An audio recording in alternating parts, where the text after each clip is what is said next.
بسم اللہ الرحمن الرحیم۔ حسن کھاتا ہے جس کے نمک کی قسم، وہ ملیح دل آرا ہمارا نبی۔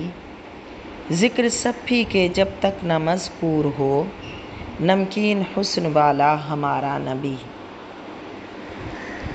حضرت امام حسن بن علی رضی اللہ عنہما نے بیان کیا، میں نے اپنے ماموں حضرت ہند بن حالہ رضی اللہ تعالی عنہ سے سوال کیا۔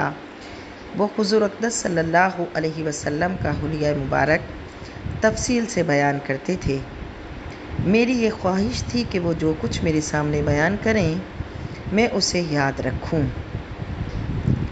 انہوں نے فرمایا کہ آپ صلی اللہ علیہ وسلم بڑی شان کے مالک تھے اور معزز تھے۔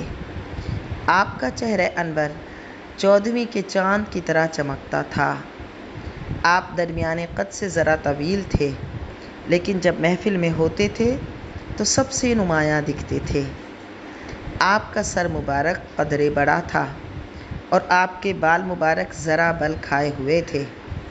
آپ کے سر کی مانگ خود بخود نکل آتی اور آپ اسے ایسے ہی رہنے دیتے تھے، لیکن خود اہتمام کے ساتھ نہیں نکالتے تھے۔ جب آپ بالوں کو بڑا کرتے تو وہ کانوں کی لو سے نیچے آ جایا کرتے تھے۔ آپ کی رنگت چمکدار تھی۔ آپ کی پیشانی مبارکہ کشادہ تھی۔ آپ کے ابرو مبارک خم والے تھے، باریک تھے، گھنے تھے اور ایک دوسرے سے الگ تھلگ تھے۔ آپ کی دونوں ابروؤں کے درمیان ایک رگ تھی جو غصے کے وقت سرخ ہو جاتی تھی۔ آپ کی ناک تھوڑی سی بلند تھی لیکن بہت خوبصورت اور روشن تھی اور اس سے نور کی ایک چمک نکلتی تھی۔ آپ کی داڑھی مبارک گھنی تھی۔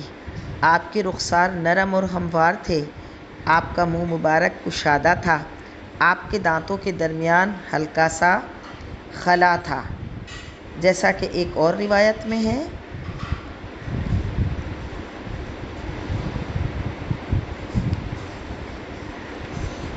کہ حضرت عبداللہ بن عباس رضی اللہ تعالی عنہما کا بیان ہے، کان رسول اللہ صلی اللہ علیہ وسلم افلج الثنیتین اذا تکلم رؤی کالنور یخرج من بین ثنایاہ، کہ آپ صلی اللہ علیہ وسلم کے دانت مبارک کشادہ تھے۔ جب آپ بات کرتے تو یوں محسوس ہوتا تھا جیسے آپ کے سامنے والے دانتوں سے نور کی لہر نکل رہی ہو۔ اسی لیے حضرت عائشہ صدیقہ رضی اللہ تعالی عنہا جب رات کے وقت کپڑے کو پیوند لگا رہی تھیں اور سوئی ہاتھ سے گر گئی اور ڈھونڈنے پر نہ ملی، آپ علیہ الصلاۃ والتسلیم گھر میں تشریف لائے اور مسکرائے، جس کی وجہ سے آپ کے دندان مبارکہ سے ایسی روشنی ظاہر ہوئی کہ حضرت ام المؤمنین رضی اللہ تعالی عنہا نے اپنی سوئی تلاش کر لی۔ تو حضور علیہ الصلاۃ والسلام کے سینے اور ناف کے درمیان بالوں کی ایک باریک لکیر تھی۔ آپ کی گردن یوں معلوم ہوتی تھی جیسے مورت کی گردن ہو اور چاندی کی طرح چمکدار تھی۔ آپ کے اعضاء گوشت سے بھرے ہوئے تھے۔ پیٹ اور سینہ مبارکہ برابر تھے۔ سینہ کشادہ تھا۔ دونوں کاندھوں کے درمیان فاصلہ تھا۔ جوڑ مضبوط تھے۔ آپ کے جسم اقدس کا کھلا رہنے والا حصہ روشن تھا۔ سینے سے لے کر ناف مبارکہ تک بالوں کی باریک لکیر تھی۔ اس لکیر کے علاوہ سینے اور پیٹ پر بال نہیں تھے، البتہ دونوں کلائیوں، کاندھوں اور سینے کے اوپر والے حصے پر کچھ بال تھے۔ آپ کی کلائیاں لمبی تھیں، ہتھیلیاں کشادہ تھیں اور ہتھیلی اور پاؤں دونوں پرگوشت تھے۔ آپ کے ہاتھ اور پاؤں مبارک کی انگلیاں قدرے لمبی تھیں۔ آپ کے پاؤں کے تلوے کم مقدار میں گہرے تھے۔ آپ کے پاؤں ہموار تھے کہ ان کے نیچے سے پانی نہیں گزر سکتا تھا۔ آپ جب چلتے تو پاؤں پر زور دے کر چلتے تھے اور کچھ جھک کر چلتے تھے۔ پاؤں مبارک کشادہ تھے اور ایسے چلتے تھے گویا بلندی سے نیچے اتر رہے ہوں۔ جب آپ کسی کی طرف متوجہ ہوتے تو مکمل طور پر متوجہ ہوتے تھے۔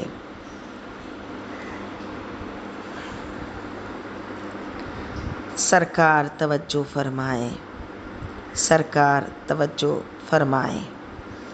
آپ اپنی نظر مبارک نیچی رکھتے تھے اور آسمان کے بجائے زمین کی طرف دیکھنا زیادہ پسند کرتے تھے۔ عام طور پر آنکھ کے کنارے سے دیکھتے تھے، اپنے صحابہ کو آگے چلنے کا حکم فرماتے تھے اور جو شخص آپ سے ملتا اسے سلام میں پہل فرماتے تھے۔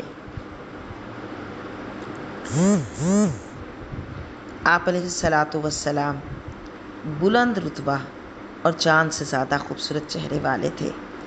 بال مبارک کچھ گھنگھریالے تھے، رنگ صاف، پیشانی کشادہ تھی، ناک کا بوسہ بلند تھا جس پر روشن نور تھا، داڑھی مبارک گنجان تھی، رخسار نرم، چہرہ اور کشادہ، دانتوں میں قدرے فاصلہ اور نور نکلتا دکھائی دیتا، اعضاء معتدل، دونوں بازوؤں، کاندھوں اور سینے کے بالائی حصے پر بال دونوں تلوے قدرے گہرے ہوتے، متوجہ ہوتے تو پوری طرح متوجہ ہوتے تھے، جب کوئی ملتا تو سلام میں پہل فرماتے تھے۔ میرے آقا سیدی یا رسول اللہ، الصلاۃ والسلام علیک یا رسول اللہ وعلی آلک و اصحابک یا حبیب اللہ۔ حضور ہم پر بھی کرم فرمائیں اور توجہ فرمائیں، اور چمک تجھ سے پاتے ہیں سب پانے والے، میرا دل بھی چمکا دے چمکانے والے۔